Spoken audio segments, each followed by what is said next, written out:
The year was 1540, and beneath the glittering facade of Hampton Court Palace, a horror story was unfolding that would make even the most twisted fairy tale seem tame by comparison. While courtiers danced and diplomats smiled, one woman found herself trapped in a nightmare of royal cruelty that began not with treason or adultery, but with something far more devastating in the eyes of a Tudor king. She had failed to arouse his desire. Anne of Cleves arrived in England as a bride, a diplomatic prize meant to secure Protestant alliances and strengthen Henry VIII against his Catholic enemies. What she became was something far more sinister, a living symbol of royal contempt, a woman whose only crime was existing in the wrong body at the wrong time. This is not the sanitized story of the lucky wife who kept her head. This is the brutal truth of systematic humiliation, calculated cruelty, and a king whose own rotting flesh projected its corruption onto an innocent woman. Today, we're diving deep into one of history's most misunderstood royal disasters. The tale of how Henry VIII transformed a respectable German princess into a figure of ridicule, and how she survived by accepting degradation that would have broken lesser souls. By the end of this investigation, you'll understand why Anne of Cleves represents not just personal tragedy, but the complete moral bankruptcy of Tudor England itself. But before we witness the destruction of a woman's dignity, we need to understand the monster who orchestrated it. By 1539, Henry VIII had become something barely recognizable as human. The athletic young king who had once dazzled European courts was now a walking corpse, his massive frame supported by mechanical aids, his legs weeping pus and blood through silk stockings. The sweet smell of decay followed him through palace corridors as courtiers learned to breathe through their mouths in his presence. Medical experts analyzing contemporary accounts paint a horrifying picture. Henry likely suffered from osteomyelitis, a bone infection that would have caused excruciating agony while producing foul-smelling discharge from multiple wound sites. His physicians, operating without understanding of bacterial infection, could only bandage the wounds and prescribe opium that further clouded his already unstable judgment. The combination of physical torment and narcotic medication created a ruler who was both dangerous and completely unpredictable. The king's medical condition affected far more than just his mobility. The chronic infection likely disrupted his hormones and circulation in ways that made intimate relations difficult or impossible. Yet Henry's massive ego prevented any acknowledgement of these medical realities.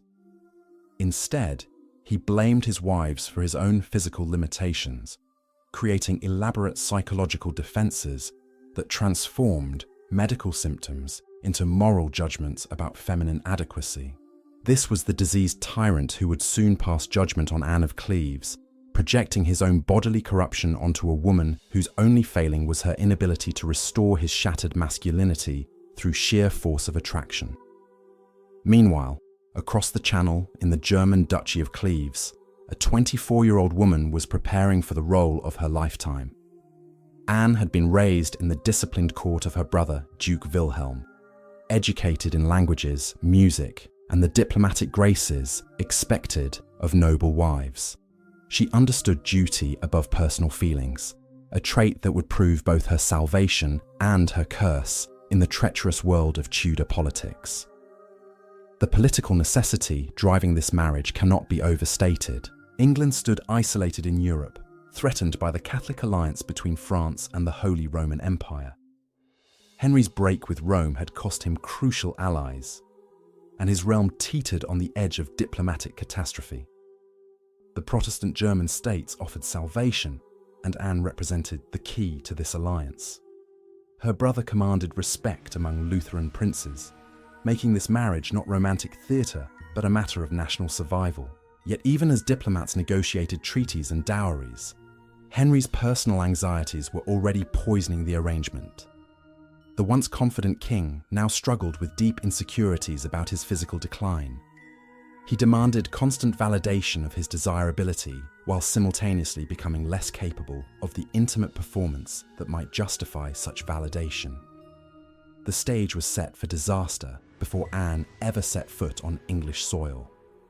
The first crack in this doomed union came through art itself.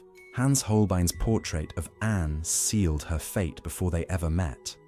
The court painter, renowned for his unflinching realism, had captured the Duchess in traditional Germanic attire, her face serene and dignified beneath an elaborate headdress.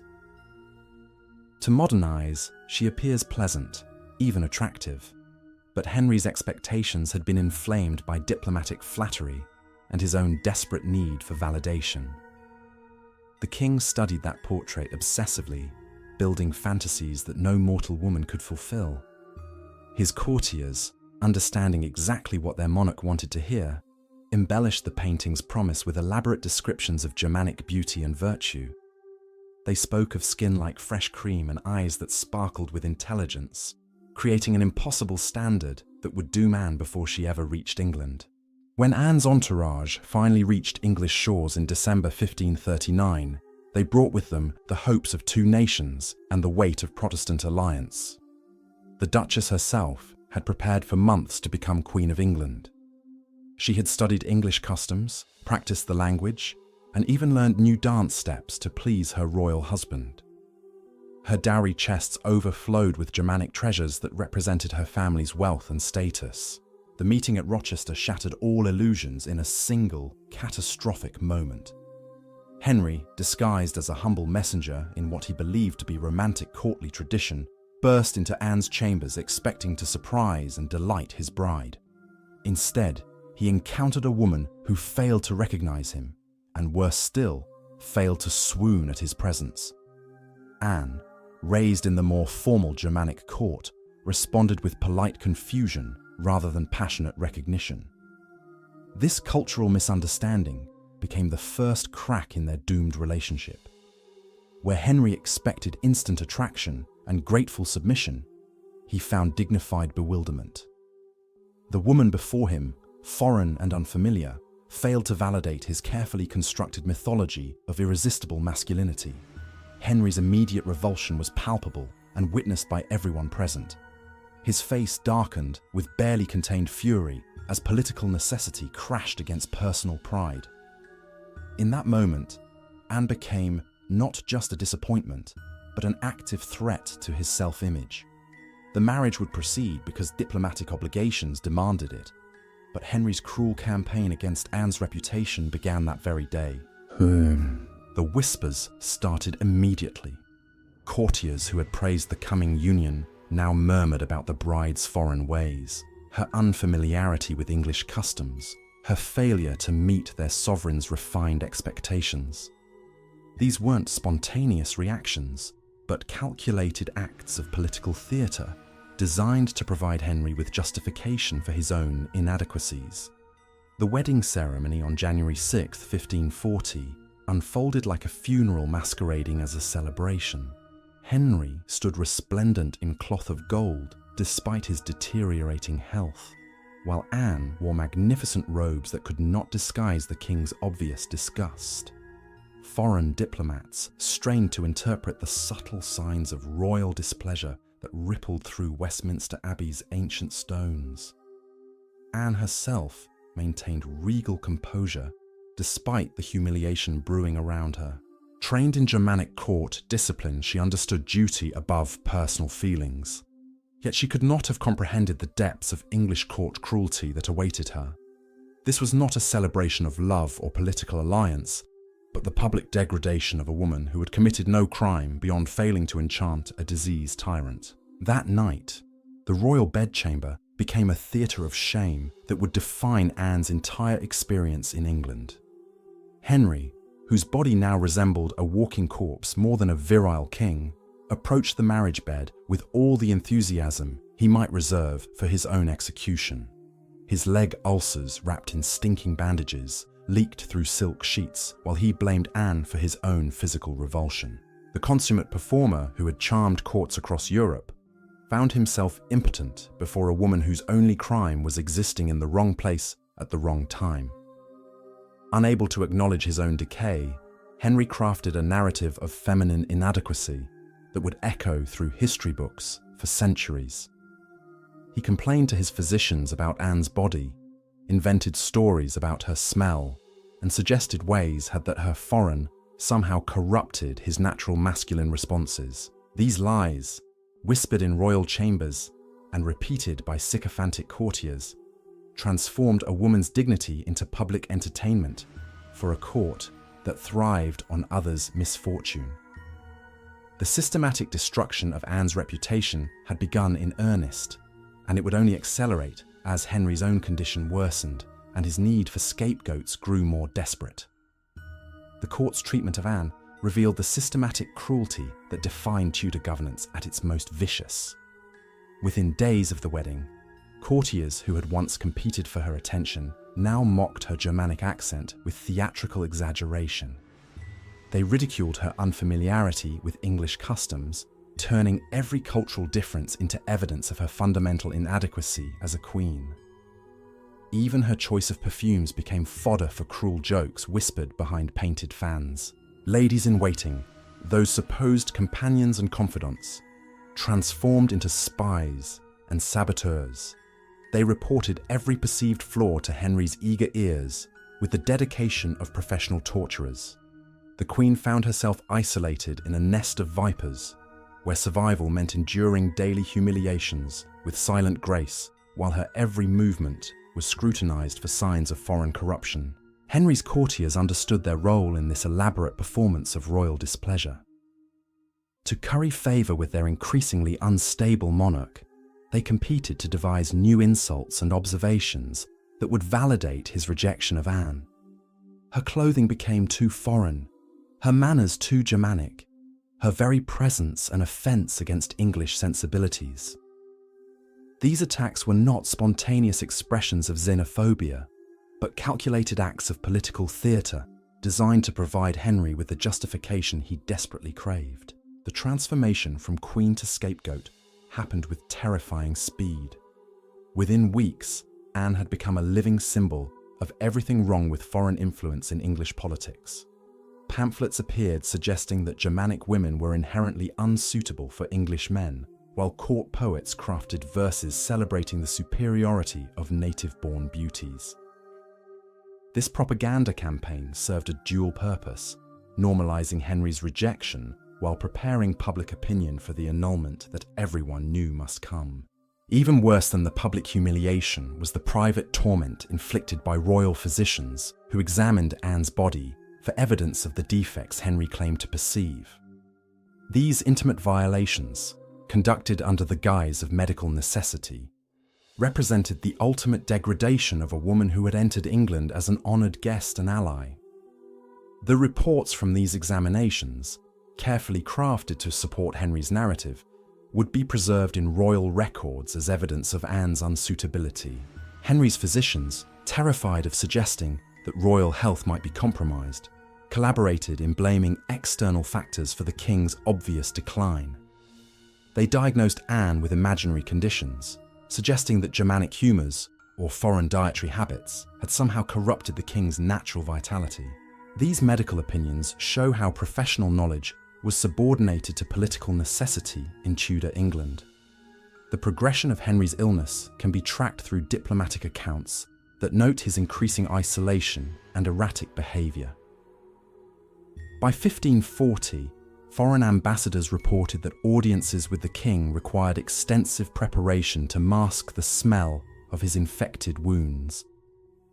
English courtiers developed elaborate protocols for maintaining respectful distance during royal interactions, all while Anne bore the blame for the sovereign's evident physical corruption. While Anne endured her public crucifixion, Henry had already turned his predatory attention toward Catherine Howard, a teenage girl whose youth and inexperience promised the validation his ego desperately required. Catherine, barely out of childhood and overwhelmed by royal attention, became the instrument of Anne's final humiliation. The king's pursuit of his fifth wife began even before his fourth marriage had been formally dissolved. Catherine Howard represented everything Anne was not. Young where Anne was mature, English where Anne was foreign, inexperienced where Anne was educated. Her very existence served as a rebuke to Anne's adequacy, and Henry made sure his current queen understood this comparison. Court observers noted how the king's demeanour brightened whenever Catherine appeared, while his interactions with Anne became increasingly perfunctory and cold. The speed with which Henry pursued Catherine revealed the calculated nature of his rejection of Anne. This was not a gradual cooling of affection, but a deliberate campaign to justify a predetermined conclusion. Henry had decided to rid himself of Anne almost immediately after their wedding, and Catherine Howard provided the perfect excuse for this decision. The young girl's eagerness to please would ultimately lead to her own destruction, but for now, she served as the weapon Henry wielded against his current wife's dignity. Anne's position became increasingly precarious as Henry's courtship of Catherine intensified. The Queen found herself attending court functions where her husband's new obsession was the centre of attention. Forced to smile and participate in her own replacement, royal etiquette demanded she maintain composure while witnessing her marriage dissolve in real time. The sophisticated diplomatic training that had prepared her to be queen now served only to help her manage her own destruction with grace. European courts watched Anne's treatment with fascination and horror, recognizing implications that extended far beyond one woman's personal tragedy. The Holy Roman Emperor used Anne's humiliation as evidence of English barbarism in his diplomatic correspondence, while French courtiers crafted elaborate entertainments, mocking Henry's inability to consummate his marriage with a decent German virgin. The Protestant German states viewed Anne's rejection as a personal insult that threatened the entire Reformation cause in Northern Europe. Duke Wilhelm of Cleves seriously considered breaking his alliance with England and joining the Catholic League against Henry, a move that would have left England completely isolated diplomatically. Only Anne's own letters urging patience and restraint prevented this catastrophic realignment that might have led to English invasion and conquest. Spanish ambassadors reported that Henry's treatment of Anne revealed fundamental instabilities in English royal succession that could be exploited for Catholic advantage.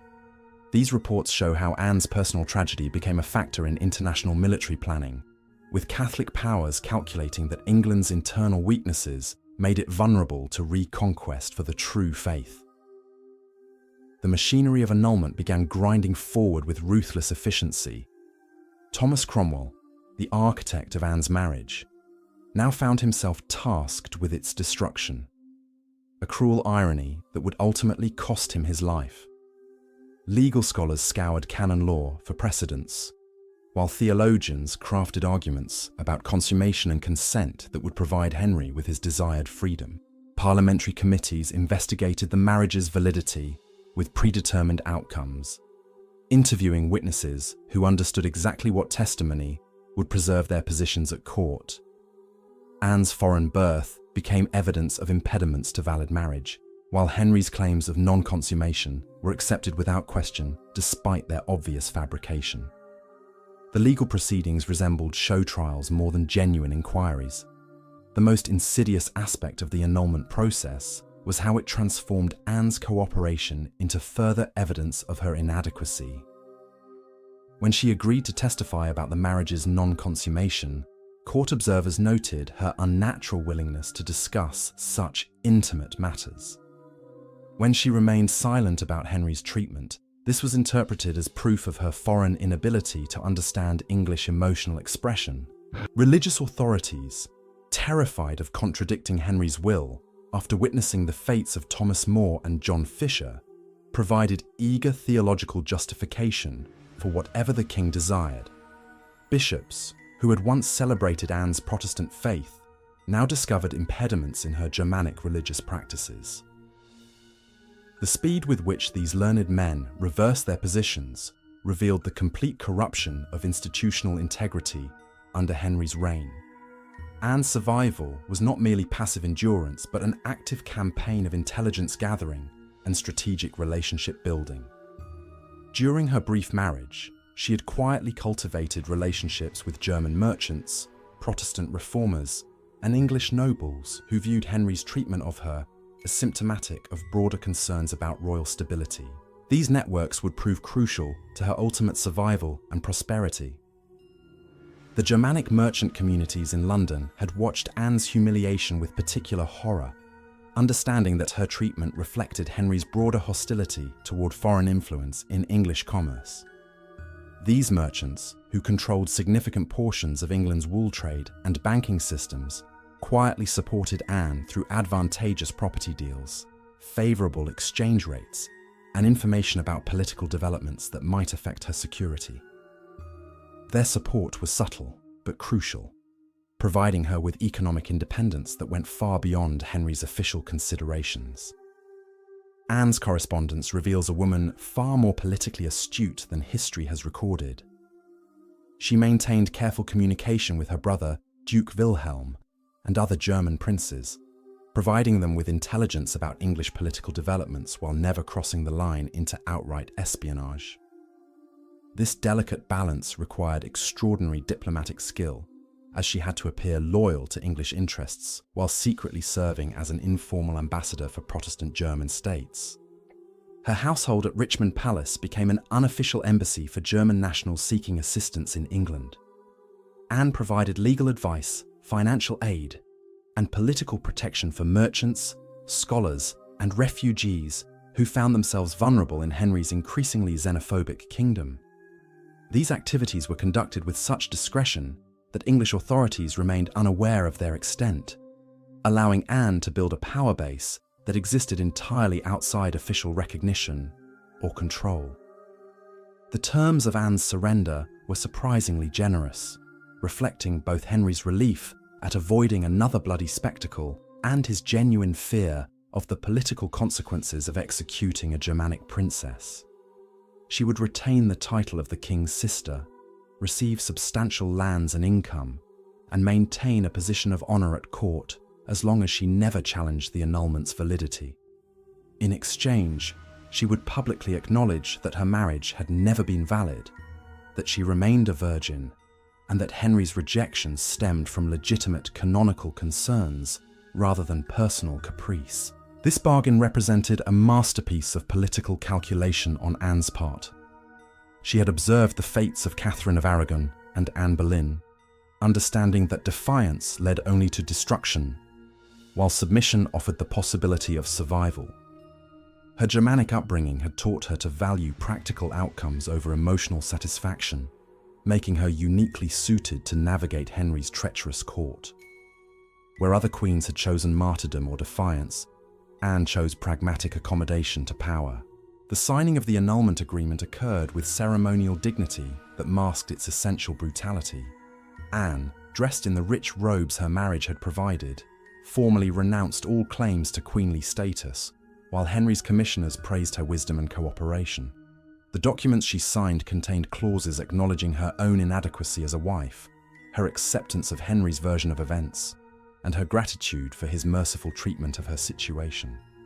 These forced confessions would become historical evidence of Anne's unfitness for marriage, cementing Henry's narrative for posterity.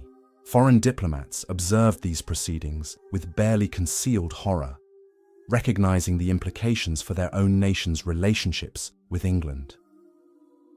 If Henry VIII could so casually destroy a woman who had committed no crime beyond disappointing his personal expectations, what mercy could other foreign allies expect when political winds shifted? Anne's humiliation served as a warning to all European courts about the dangers of trusting Tudor promises or believing in English diplomatic integrity. On July 9th, 1540, the same day Parliament formally annulled Henry's marriage to Anne of Cleves, Thomas Cromwell was executed on Tower Hill. The minister who had arranged the Cleves alliance paid with his life for his diplomatic success, while Anne dined safely in her new estate at Richmond Palace. This cruel irony was lost on no one. The woman had survived by accepting humiliation, while the man who had served his king faithfully was destroyed for doing his job too well. Cromwell's death served multiple purposes in Henry's increasingly paranoid worldview. It provided a scapegoat for the diplomatic embarrassment of the Cleves marriage, satisfied public anger about foreign entanglements, and demonstrated royal power over even the highest-ranking officials. The minister's execution also conveniently eliminated the one person who knew all the details about how Henry's rejection of Anne had been orchestrated, taking those secrets to the grave and leaving only the official narrative of Anne's inadequacy for the historical record. The speed of Cromwell's fall from trusted advisor to executed traitor revealed the precarious nature of power under Henry VIII's reign. No service, however faithful, could guarantee survival when the king's ego required sacrifice. Anne, watching from her new home, understood that her own survival depended on remaining invisible and uncontroversial, never again attracting the dangerous attention that had destroyed so many others who had crossed Henry's path. Meanwhile, to Catherine Howard proceed, Henry's marriage with obscene haste, taking place on the very day of Cromwell's execution. The juxtaposition was deliberate. Death and renewal, punishment and reward. The old order destroyed to make way for the new. Anne was expected to attend the wedding celebrations, to smile and offer congratulations to the girl who had replaced her, adding one final humiliation to her catalogue of sufferings under Tudor rule. Anne's transformation from queen to the king's sister represented a unique form of social resurrection in Tudor England. Unlike Catherine of Aragon, who died in exile and disgrace, or Anne Boleyn, who met her end on the scaffold, Anne of Cleves found a way to maintain dignity and security despite her public rejection. Her new status, while humiliating in its origins, provided freedoms that queenship had never offered. Freedom from Henry's physical presence, from the constant surveillance of court life, and from the deadly politics that consumed so many of her contemporaries. Her estates provided not just economic security, but genuine independence rare for any woman in 16th century England. Anne could manage her own household, pursue her own interests, and live according to her own rhythms, without the crushing obligations that had defined her brief queenship. The irony was bitter, but undeniable. Rejection had liberated her from a fate that might well have ended in execution had she remained married to an increasingly unstable and dangerous king. Anne's management of her estates revealed business skills that contradicted contemporary assumptions about feminine capability in financial matters. She negotiated favorable leases, invested in agricultural improvements, and diversified her income through careful property management that increased her wealth substantially beyond Henry's original settlement. Her account books show a woman who understood complex economic relationships and managed her resources with sophisticated skill.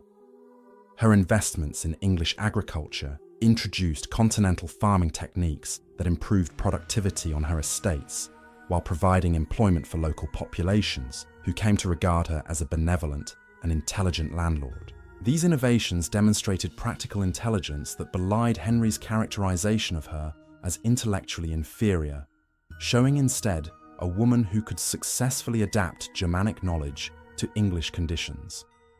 Anne also invested in commercial ventures that connected English and German markets, using her unique position to facilitate trade relationships that benefited both kingdoms. Her involvement in the wool trade, textile manufacturing, and luxury goods importation created wealth that made her genuinely independent of royal favour, while contributing to English economic development in ways that contemporary chroniclers rarely acknowledged. Her financial success enabled charitable activities that further enhanced her reputation among ordinary English people, who had initially accepted Henry's propaganda about her inadequacy. Anne funded schools, hospitals, and religious institutions that served local communities around her estates, creating genuine popular support that provided additional security against any potential political persecution. The court's treatment of Anne in her new role revealed the complex dynamics of Tudor social hierarchy. As the king's sister, she retained ceremonial precedence over most nobles while being quietly excluded from any real influence or power. She attended court functions when summoned, participated in royal celebrations when required, but remained essentially invisible to the political machinations that continued to swirl around Henry's court. This invisibility became her protection, allowing her to observe but never participate in the deadly games that consumed others. Foreign visitors often remarked on Anne's dignified bearing during these court appearances, noting how she managed to maintain composure despite the humiliating circumstances of her presence.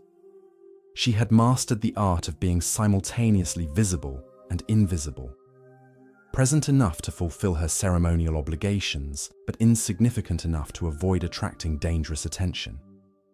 This delicate balance required constant vigilance and self-control that testified to her remarkable strength of character. During her years as the king's sister, Anne underwent a remarkable personal transformation that demonstrated her resilience and adaptability. She mastered English completely, becoming fluent enough to conduct complex legal and financial negotiations without interpreters. Her household accounts show expenses for English tutors, music masters, and cultural instructors who helped her navigate the subtle requirements of English aristocratic society with increasing confidence. Anne developed genuine friendships with English noble families who admired her dignity and intelligence, creating social connections that existed entirely separate from her connection to Henry. The Howards, Seymours, and other prominent families invited her to private gatherings where she could participate in English court life without the formal constraints of royal protocol. These relationships provided emotional support and political protection that proved crucial during the dangerous transition periods that would follow Henry's death. Her interests expanded beyond mere survival to include patronage of scholars, artists, and religious reformers who appreciated her continental education and Protestant sympathies. Anne funded translation projects that brought German theological works into English, supported poets and musicians who had fled religious persecution in other parts of Europe, and maintained correspondence with humanist scholars across the continent who valued her intelligence and learning. The inventories of her personal possessions reveal a woman who had successfully synthesized German and English cultural elements into a unique personal style. Her clothing combined Germanic cut and fabric with English decorative elements, while her household furnishings blended continental craftsmanship with English comfort. This cultural synthesis represented not capitulation to English dominance, but creative adaptation that honored both her origins and her adopted home. Despite her official exclusion from political power, Anne wielded considerable informal influence through her network of relationships and her position as a neutral figure who could mediate between competing factions. English nobles seeking to communicate with continental allies often used Anne as an unofficial channel, trusting her discretion and valuing her linguistic abilities and cultural knowledge. This role gave her access to information and influence that many official courtiers lacked. During Edward VI's minority, Anne's Protestant credentials and continental connections made her valuable to reformist factions seeking to strengthen England's ties with German Lutheran states.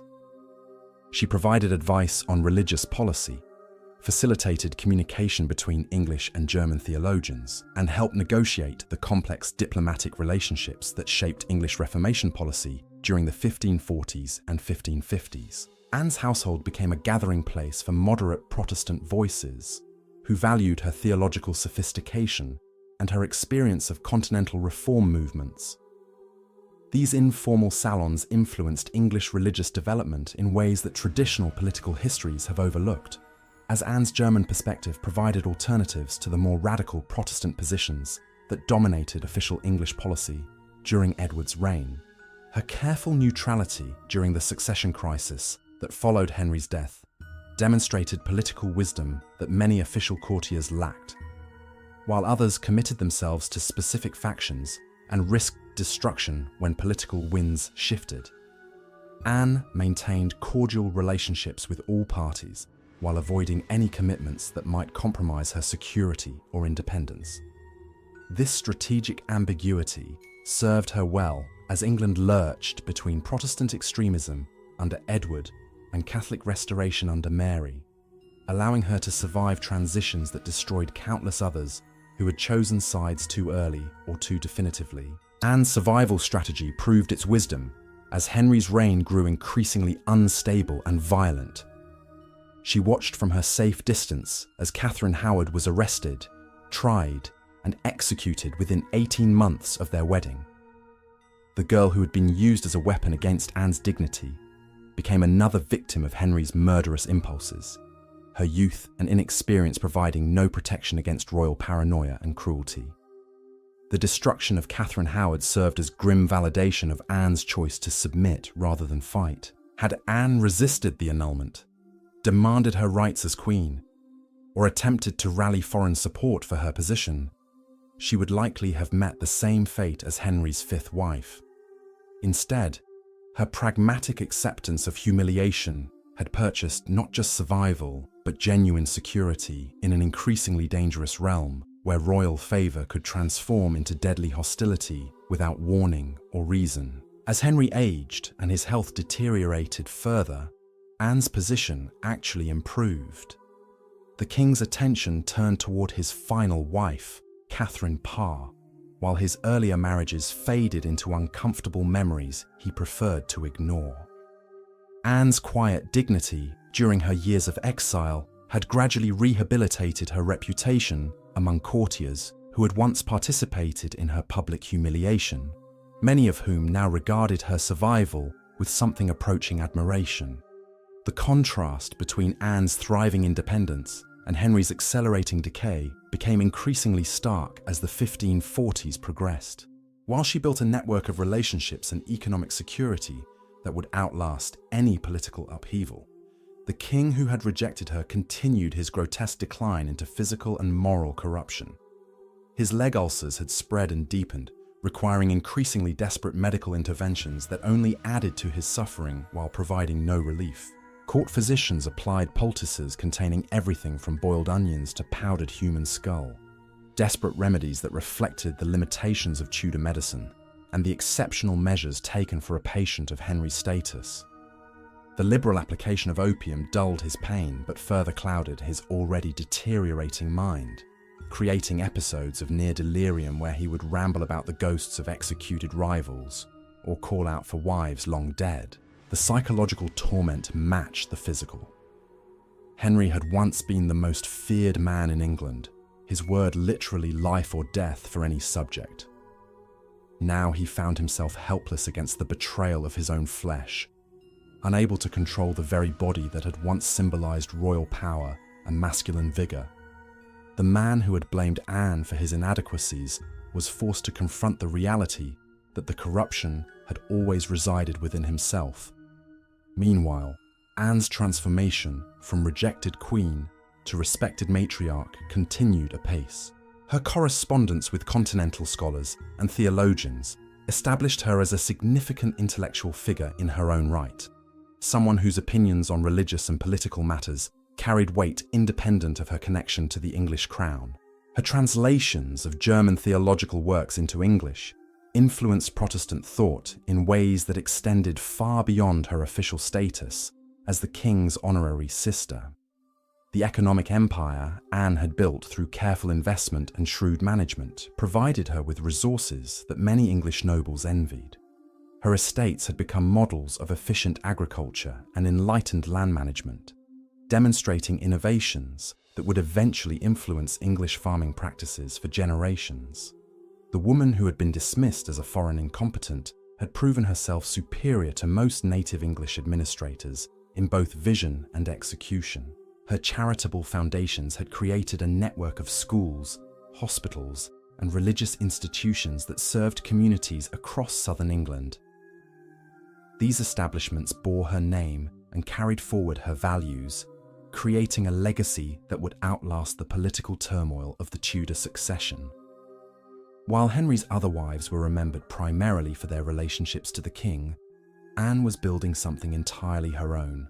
The death of Henry VIII in January 1547 marked a crucial transition for Anne, though her careful preparation meant she weathered the change better than most courtiers. Unlike many who had tied their fortunes too closely to the dying king's favour, Anne's independence and neutral stance positioned her well for the new reign. Edward VI's Protestant government valued her continental connections and theological expertise, while her reputation for wisdom and discretion made her a trusted figure during the uncertain early years of the boy king's rule. Anne's relationship with Mary Tudor, despite their religious differences, demonstrated her remarkable ability to transcend the sectarian divisions that tore Tudor England apart. Mary respected Anne's intelligence and diplomatic experience, often seeking her counsel on matters involving German states and continental politics. This relationship proved crucial when Mary ascended to the throne in 1553, as Anne's Catholic connections helped protect her during the violent religious reversals that characterized Mary's reign. The funeral arrangements when Anne died peacefully in 1557 reflected the complete transformation of her reputation from object of ridicule to figure of genuine respect and admiration. Her burial in Westminster Abbey was attended by nobility and foreign diplomats who recognized her remarkable journey from humiliated bride to accomplished matriarch. The woman who had been publicly degraded by a diseased tyrant was laid to rest with honors befitting her royal status. More significantly, Anne had achieved something none of Henry's other wives could claim.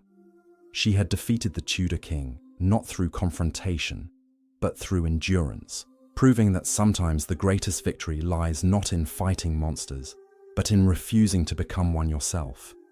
Her survival represented not just personal triumph, but a moral victory over the forces of tyranny and deception that had defined Henry VIII's reign. The historical legacy of Anne of Cleves has been shaped by centuries of male historians who accepted Henry's narrative without question, perpetuating myths about the inadequate foreign queen who disgusted her royal husband through her own failings.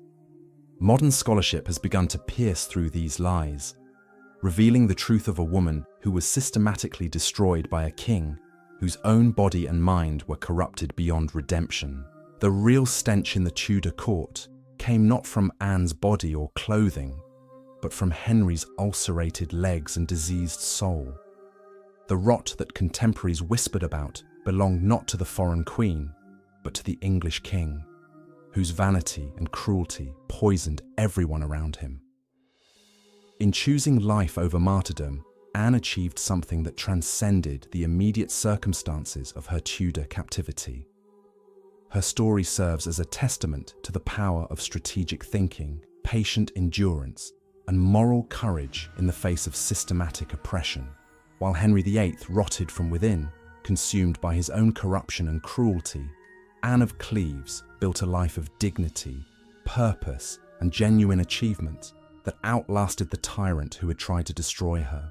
The woman who had been forced to accept public humiliation as the price of survival ultimately achieved a form of immortality that her tormentor could never claim.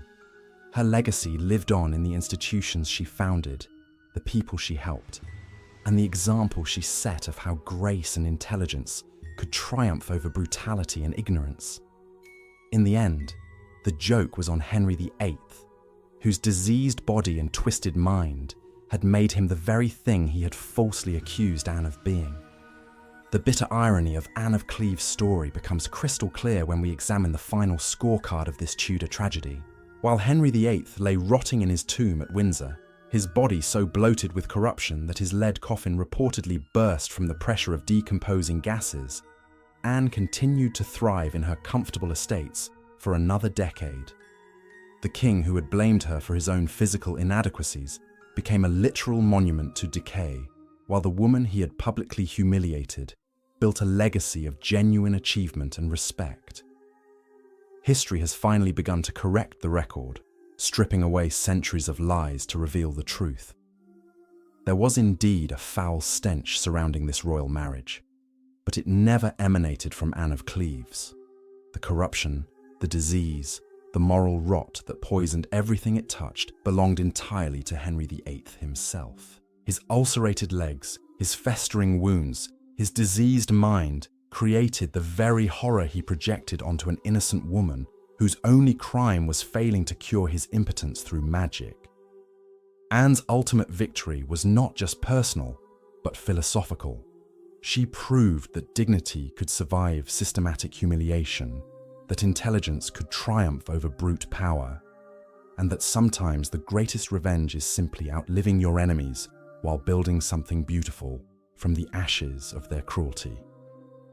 The woman dismissed as inadequate became a model of competence, while the king who rejected her became history's perfect example of absolute power corrupting absolutely. So the next time someone mentions Anne of Cleves as the lucky wife who escaped with her head, remember the full truth. She didn't just survive Henry VIII, she defeated him completely, achieving through patience and wisdom what none of his other queens could accomplish through defiance or submission. In the end, the smell of dead fish that supposedly surrounded Anne of Cleves was nothing more than the projection of a dying tyrant's own putrid soul.